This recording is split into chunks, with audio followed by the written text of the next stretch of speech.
Hey everyone, and welcome to the inaugural episode of 168 in the Jing, with me Ryan Hurley. And me Mehmet Dogan. One issue that a number of people have had is, what does 168 in the Jing mean? Mehmet?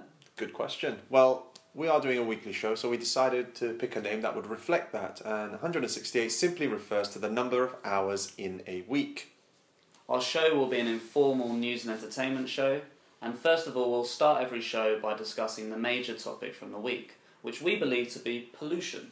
Mehmet? Of course, everybody thinks it's pollution this week, right?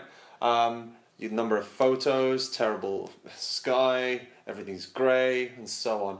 We always seem to have some time in Beijing where pollution has to be discussed. The thing is, we're both from England, and pollution in England and China are a world away from one another. When it came to Wednesday, Tuesday, earlier in the week, the pollution reached a level which I haven't seen it reach before. We could barely see across the streets. You couldn't see buildings from a matter of 100 yards away. Why? Actually, in terms of that, it wasn't a case of that it was higher than normal. I have seen it higher, but it was just a sustained level for a long time, which is why people were getting a little bit concerned with it. But a lot of people have said it's because of the wind, this amazing wind which has the power to clear Beijing, and apparently there was none of it, and the weather was too hot. It didn't feel very hot to me. When you speak of wind, the transformation from Wednesday to Thursday was incredible. It went from thick pollution to clear blue sky within a matter of 24 hours. Wind? Purely wind? So they say. I mean, who am I, Mehmet Dogan, to, even say anything against these guys? They're professionals. They know what they're I talking think about, wind right? would be a big factor. I think another one was on Tuesday and Wednesday, a lot of people coming back to the city. And one thing that was really interesting, on Tuesday I went to the Beijing China Tennis Open, and the pollution was so bad it started seeping into the stadium, and afterwards Nadal was interviewed about it. And he said, "Oh, what do you think? How can you play in such conditions?" And the funny thing is, Nadal actually answered, what he said is, "Oh, it's not as bad as previous years." But before he answered, he just came in a fit of coughing, which really just said it all. But you and I, we both went there last year as well. This year I didn't go because there was no wind, so I don't like it. Absolutely. Of course. And last year when we went, it wasn't actually that bad. And one of the reasons I chose not to go this year to the China Open is because I just don't think I'd be able to see the players. All you would hear is the grunting. Nadal playing any player would just be, and then if the grunting stops, the point's over, so give him a clap. And the queen of grunting, Maria Sharapova, wasn't even here this year. So. Oh, she would have had a great time. I mean, she would be the only player I would have actually gone to watch. I just think the incredible thing is, you said last year it wasn't such a big deal, which shows that living in Beijing we've become accustomed to pollution. Because if someone last year came to Beijing for the first time, it would have been terrible. I think also the fact you see on WeChat, if someone has a day, said as a day, and it's a clear blue sky, beautiful day, people will post pictures as if it's some sort of minor miracle. That's right. But the thing is, right? Miracle. Miracle. I prefer miracle personally. But the thing is, this week, Beijing was ranked the worst among all of China. And everybody talks about it as... accolade. Exactly. I mean... What do you actually think about pollution? I love pollution. You love pollution? I came here for pollution. Well, in England we don't have pollution anymore. We used to when people were dying from it in London in the 1950s. I think we still have it in England, just not the to same. this level. I mean, it doesn't affect you. To the extent where I breathed in clear air for about 2 weeks and I started to get sick.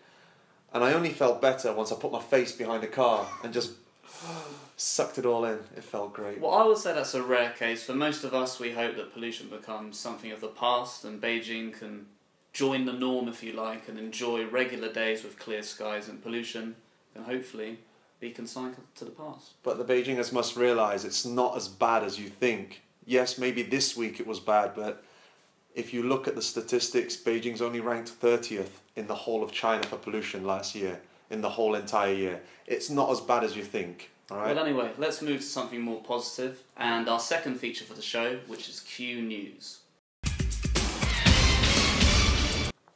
Q News is where Mehmet and I will share one quirky story each. By quirky, what do we mean by quirky? Something... It's still news, all right? It's still something that's going to be reported, but it's a little bit more unusual, or something that will never be spoken of first, and some people will just think, oh, whatever, who cares? But we care. We think it's more interesting. So, Ryan, go, hit me. Okay, Not well, we'll literally, obtain but hit these me. news stories, and I haven't told Mehmet before what I'm going to share with him. And my news story is quirky, but everyone knows about it, and it's related to Angela Baby. Do you know Angela Baby? Who the hell is Angela Baby? Angela Baby is one of the top celebrities in China, not for anything in particular. She's had a number of plastic surgery over the last couple of years, and she's a model, actress, TV personality. You might know, what's that show where they all are chasing around after one another? And they all have to get the tags from their backs. Running Man! That's it, she's in Running Man, which is one of the biggest shows. Oh, God. I don't know Running Man. Anyway, this week idea. she got married, and that's not really the big story I want to share with you. It's the fact that Angela Baby is essentially famous because of the transformation she's gone through, courtesy of plastic surgery. What's your opinion about plastic surgery? I lived in South Korea for a year. Have you had any plastic surgery? Oh yeah, Oh. yeah, I have. What have you had done? I had something removed from my... That'll be enough of that. So what's your opinion of plastic surgery? It's called Orion. My opinion of plastic surgery is that if you want it, go for it. If you don't want it, don't go for it. Yeah, simply. The thing Excellent advice. I mean, you can't go wrong with this advice. But as a person who lived in South Korea for... The home of plastic surgery. The home of plastic surgery for a whole year, where I noticed people changing daily, and then suddenly people all looking the same to me. It's very common, and I don't judge people who like plastic surgery or do it. It's not really for me. I don't really see the point in changing anything, because eventually that's going to still look new when you're older, but the rest of you is going to look old. Well, irrespective of your opinion about plastic surgery, if you could change one part of your appearance, what would you choose and why? It's actually against my religion to change my appearance. Well, but if it was allowed in your religion. Okay, if it was allowed and I was a completely different person and I had no ethics, I would probably... You're expecting my nose, right? Oh, I'm not going to change my nose. I love my nose. I would, if I could have surgery of any sort, I'd have a hair transplant. Oh, same as me, absolutely. We're two people that at the moment are enduring a receding hairline almost on a daily basis. I've already picked hair transplant. You can't have it. Pick something else. I guess I would go for... Everything? No, I'd like to have the removal of my bags from underneath my eyes, because then it would make my eyes look bigger, in line with what Asians like to get, because you know the double eyelids? That's what I'd choose. You'd look like a Furby. An absolute Furby And with Furby massive eyes. Alright, Furby, well relax there. Let's move on Furby to... was one of the most popular toys in the era. No, you're different though. Anyway, what have you got for us? Mine is a little bit different. Nothing, no celebrity. It's about a woman. She wanted to make some money, and she used the illegal way of doing it. What was that? Basically, you know Didi Dacha. Everybody knows Didi Dacha. China's answer to Uber. Exactly. And she decided to create a profile for any sort of person. She created her own profile, and she basically made up trips. She could use this app to fabricate certain trips that she's been on.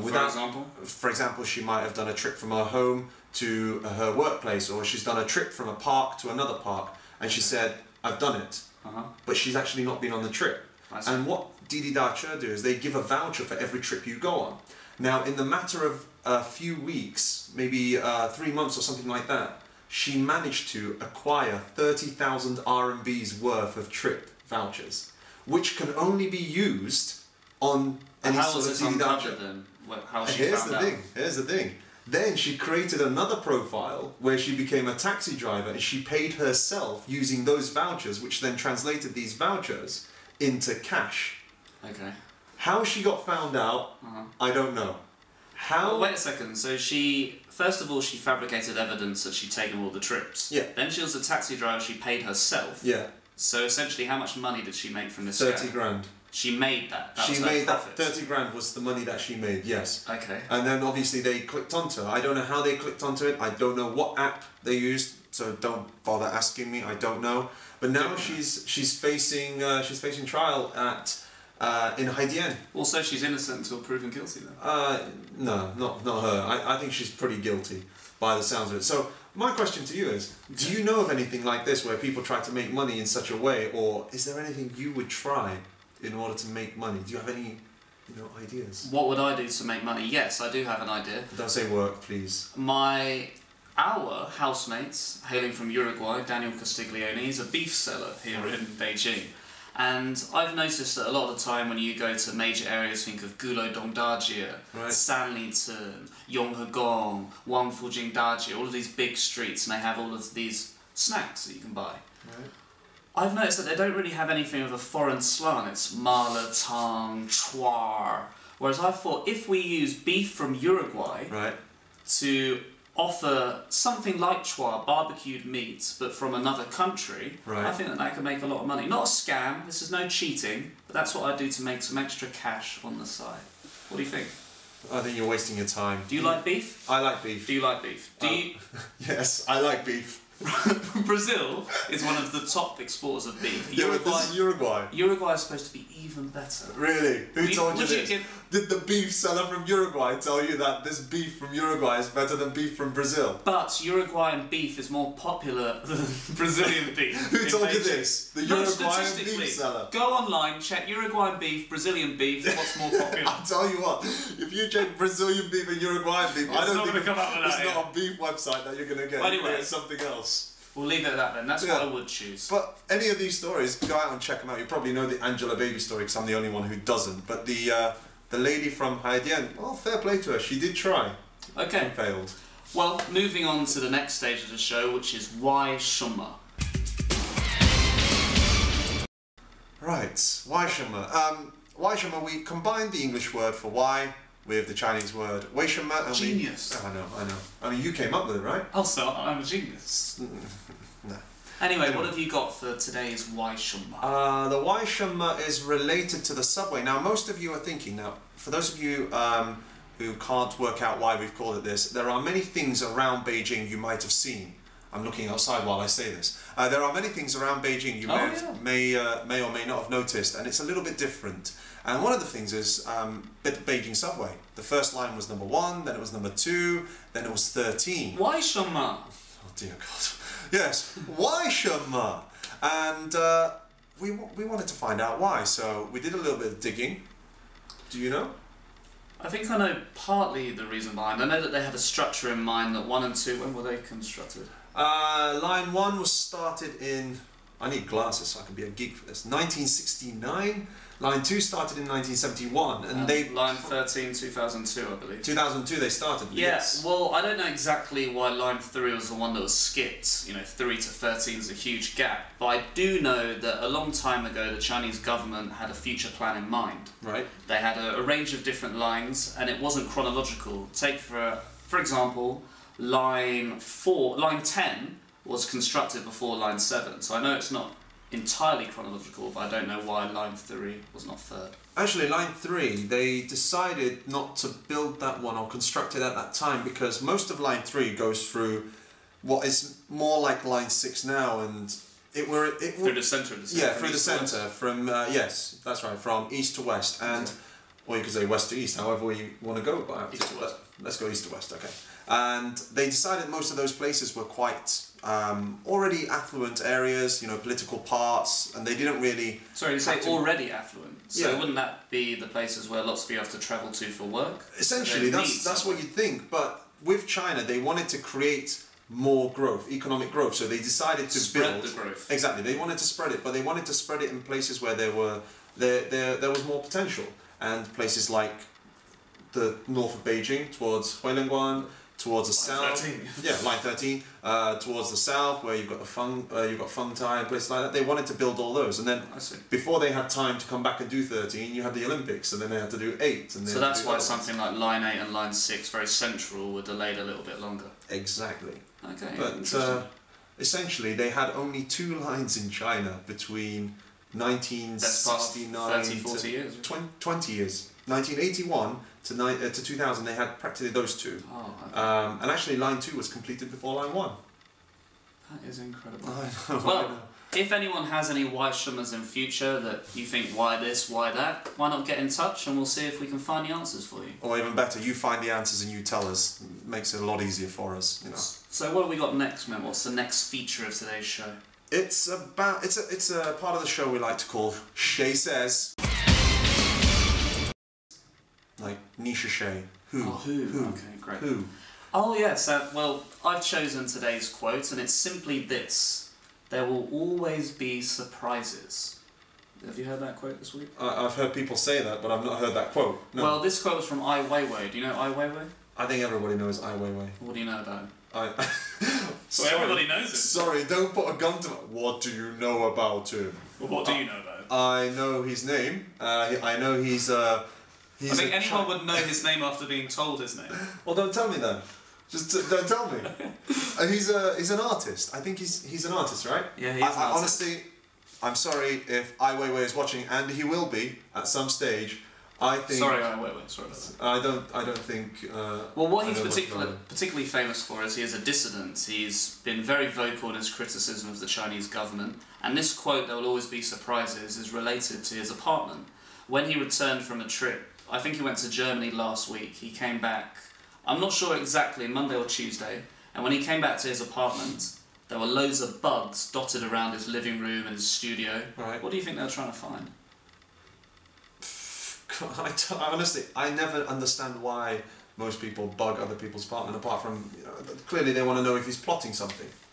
But do you think really someone of his intelligence would be plotting... Not plotting something like that, but plotting maybe another piece of art that he wants to do which might be negative towards the government, maybe something like that, or they want to stop... Something that gives a view that's detrimental. Exactly, and that's a lot of the time what it's about. Well, it's not so much I want to know about the quote, I just wondered, where do you think the line should be drawn? An invasion of privacy such as that? To be honest, with Big Brother watching all the time, there's never a... That's ridiculous. How big is your brother?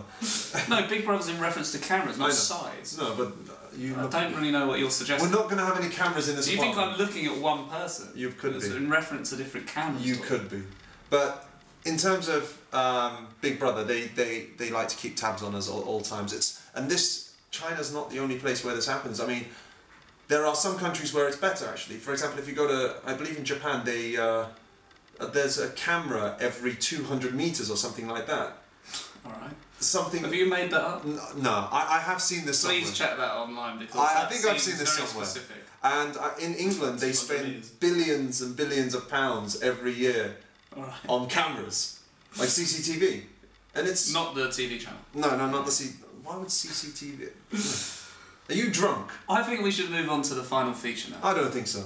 I want to talk about this for a little bit longer, because I want to know what you think. Well, I think that an invasion of privacy is someone's home is their private space. Bringing cameras of any shape or form to someone's home is totally unacceptable. And the fact that Ai Weiwei is someone that they want to target, he's obviously going to be more liable to them trying to target him with bugging devices around his apartment, but it's completely unacceptable. Yeah, but a lot of the time, most of the people who do bugging, such as this one, they don't actually ask for permission, right? So therefore, if you don't ask for permission, it's unacceptable. It is unacceptable, but if you don't find out, how do you ever know? He found out. Now he knows. Exactly, so now he knows. But if we don't find, maybe we've been bugged. Okay, well anyway, moving on to the final feature for today's show, which is In Focus. In Focus is the part of the show when we actually take a restaurant or a event that might be happening, or even a bar, anything at all around Beijing, and we will share our experience of it. Normally one of us or even both of us have been to this place, and we just want to tell you about it so that you can also experience it the way we did. Anyway, what do you have planned for us, Ryan? That's right, in this case it's something that I've been to and Mema thus far has yet to experience, and it's a restaurant. Okay. It's a dumpling restaurant called Bao Yuan Jiaozu.